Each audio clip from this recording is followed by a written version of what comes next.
Banyak yang bertanya, ketika nanti tahun 2024, para new mind misalnya mendapatkan mandat. Mudah-mudahan nggak tahun 2027 ya, nggak kelamaan kita nunggu. Tahun 2024, new mind dapat mandat. Sebenarnya apa sih yang mau dikerjain oleh para new mind itu untuk membuat perbedaan dengan apa yang old mind lakukan? Nah, untuk itu kita harus tahu dulu apa itu old mind cara berpikirnya, apa itu new mind cara berpikirnya. Kita tahu bahwa salah satu yang membedakan new mind dengan old mind adalah cara berekonomi. Kita tahu bernegara itu ada 7 hal, yaitu IPOLEK SOSBUD HANKAP: ideologi, politik, ekonomi, sosial, budaya, pertahanan, dan keamanan.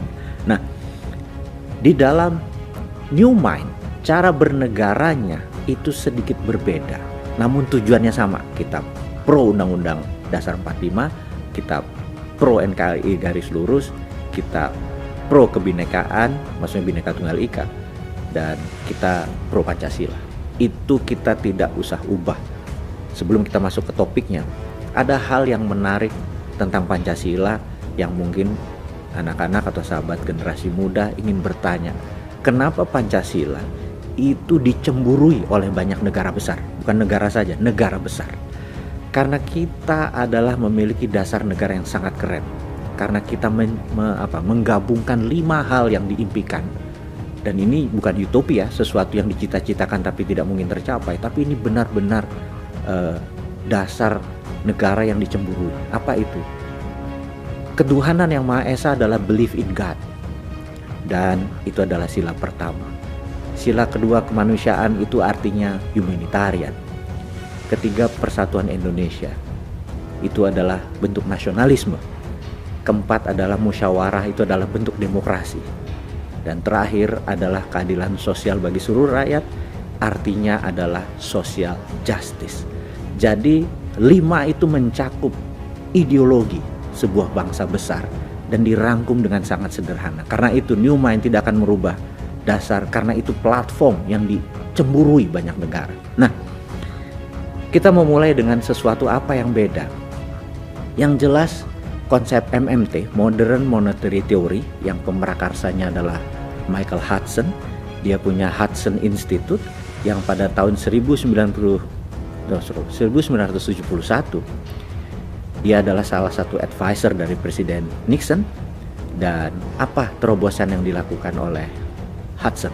Hudson menyatakan waktu tahun 1971, tepatnya bulan Agustus, untuk dolar melepas emas sebagai underlying untuk printing money. Jadi dolar bisa di-print berbasis pinjaman atau hutang atau berbasis project. Cerita ini nanti akan kita uraikan karena new mind adalah pro printing money dengan konsep MMT-nya dari Michael Hudson.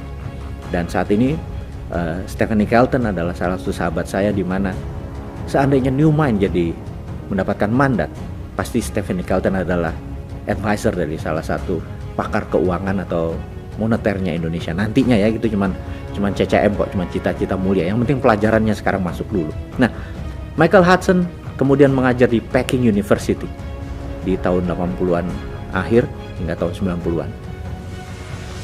Dan kita tahu salah satu muridnya adalah Xi Jinping yang sekarang menjadi memimpin Partai Komunis Cina seumur hidup dan presiden dari Tiongkok. Nah, di tahun 89 ada peristiwa yang menarik, yaitu peristiwa Tiananmen Square di bulan Mei, di mana mahasiswa yang pro demokrasi waktu itu meminta mengubah mungkin dasar negara dari komunis, sosialis komunis ke negara demokrasi. Tapi tentunya Deng Xiaoping sebagai pemimpin saat itu masih dilema, karena dia dekat sama Ronald Reagan. Dia menjanjikan 40 tahun kemudian dalam perjanjian dengan Reagan di tahun 80-an akan membuat China, Tiongkok menjadi demokratis, tapi bukan ideologinya, bahwa nanti ada pemilihan bukan presiden, pemilihan kepala daerah akan menggunakan pemilihan langsung, tidak menggunakan politbiro. Dia agak ragu karena dia berjanji 40 tahun kemudian. Tetapi ini di tahun 89 itu terjadi pergerakan ingin mempercepat. Dan ada 12 jenderal dari politbiro berhadap pada Deng Xiaoping. Kalau Anda menurut dengan Barat, kami ber-12 dibunuh saja gitu ya. Dan tapi kalau kamu berpihak kepada kami, kita akan merubah sesuatu yang membuat dunia akan shock, yaitu membuat China is the greatest country dan menjadi sentralnya dunia.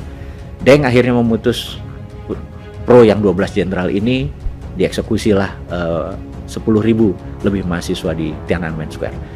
Dan malam itu terkenal dengan sebuah catatan sangat menarik, namanya Tiananmen Papers.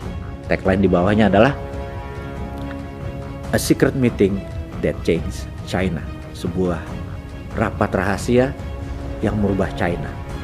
Sejak saat itu China mempunyai dua sistem currency, yuan untuk di luar negeri, di dalam negeri menggunakan renminbi. Kita skip dulu sebentar di situ untuk menerangkan kalau nanti New Mind mendapatkan amanah, mendapatkan mandat, strategi di dalam modern monetary theory yang dipakai oleh Amerika di tahun 71, dipakai di Tiongkok tahun 89, Indonesia akan pakai di 2024 nanti atau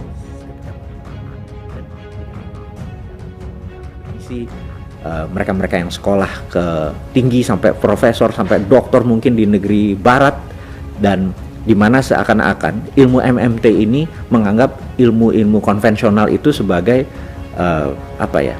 false knowledge atau ilmu yang nggak terpakai. Nggak juga, nggak seperti begitu. Kita nggak menganggap Anda udah sekolah jauh-jauh ke Amerika mempelajari teori ekonomi terus MMT bilang itu false knowledge atau pengetahuan yang salah gitu ya. Karena buktinya sejak Indonesia merdeka, anggap tahun 71 deh kita mulai deh. Dolar waktu itu 1 rupiah cuma 200-an, sekarang udah 14.500, 15.000. Anda udah dikasih kesempatan 40-45 tahun mengelola ekonomi Indonesia, utang Indonesia naik, nilai rupiah tetap merendah.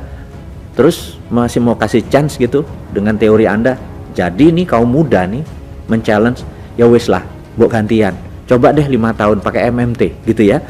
Pakai apa yang China pakai, pakai yang Amerika pakai.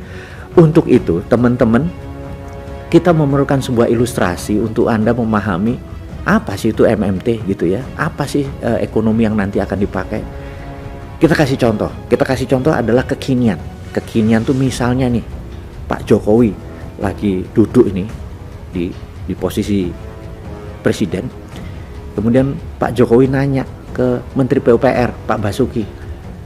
Pak Basuki, saya pengen 1 juta rumah tersedia dalam 2 tahun ke depan, supaya nanti pada saat kita lengser ke Prabon, lengser jadi raja ini, kita terhormat.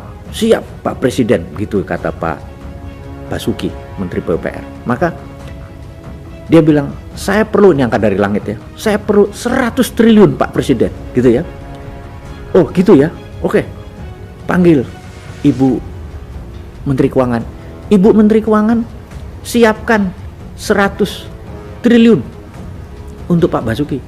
Oh siap Pak Presiden. Ini kalau semuanya MMT ya tentunya ya. Siap. Ya kalau yang sekarang kan cari utangan. Ini enggak, ini ngapunten, ini bukan ngeledek ya, bukan, tapi ini berbeda. Tapi intinya adalah siap Pak Presiden. Lalu dia datang ke Dirjen Moneter. Printing money 100 triliun. Kasih ke Menek BUMN, dipanggil Pak Erick Thohir. Ini perusahaan-perusahaan BUMN, kamu mendapat pekerjaan untuk membuat 1 juta perumahan untuk Kementerian PUPR. Oke, ditransferlah 100 triliun itu dengan syarat semua barangnya tidak ada unsur impor. Kusennya, pakunya, besinya, semennya, atapnya, semua lokal. Nggak lama kemudian kayu-kayu di Jawa, pabrik semen di Sumatera, di Sulawesi, semua bergerak, tumbuh, muter, belanja sana kemari. Berdirilah bangunan-bangunan 1 juta unit rumah itu di mana-mana. Kemudian mereka mengangsur. 5 tahun orang mengangsur, tidak perlu bunga dan tidak perlu dinaikkan. Ini syaratnya.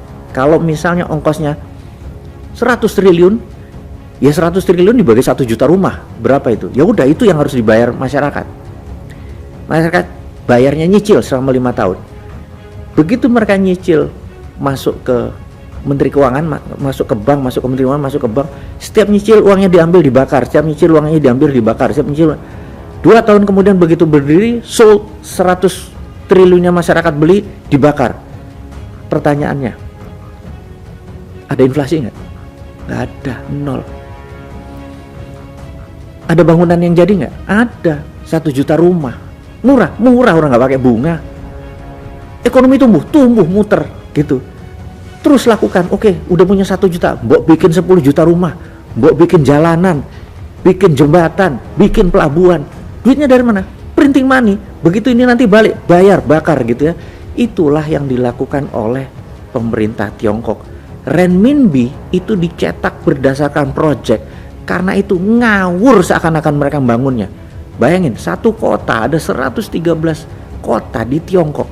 Itu punya gedung bangunan yang 32 lantai. Satu kota itu lebih dari 1000 tower, alias berapa juta populasi di sana. Kalau dihitung selama 40 tahun, itu ada 25 miliar meter persegi bangunan. Alias dalam 1 hari kita kayak ngebangun gedung kayak Plaza Senayan tuh 4 biji per day. Kalau minjem duitnya sopo. Tapi kalau pakai printing money begitu berdiri dibakar, gak ada inflasi dan gedungnya jadi. Nah, duit tadi tidak boleh membelanjakan 1 sen pun produk luar negeri, karena itu yang menjadi inflasi. Jadi inilah yang akan dilakukan oleh Newman nanti kalau dapat mandat. 10 juta rumah jadi dalam 5 tahun, dan berapa ekonomi tumbuh, berapa rakyat bekerja, berapa produk yang akan disediakan. Lah ngono aja kok susah jadi presiden. Itu kalau Newman jadi. Jadi mulai paham ya. Mudah-mudahan Anda semua terima konsep ini, dan bukan harus Bosman yang jadi presiden. Siapapun yang menerima konsep Newman, yaitu MMT, Modern Monetary Theory ini, dipakai sebagai konsep ekonomi untuk membangun Indonesia, kasih dia kesempatan untuk mendapatkan mandat. Itu rasanya pelajaran hari ini. Terima kasih, salam sehat, sukses selalu.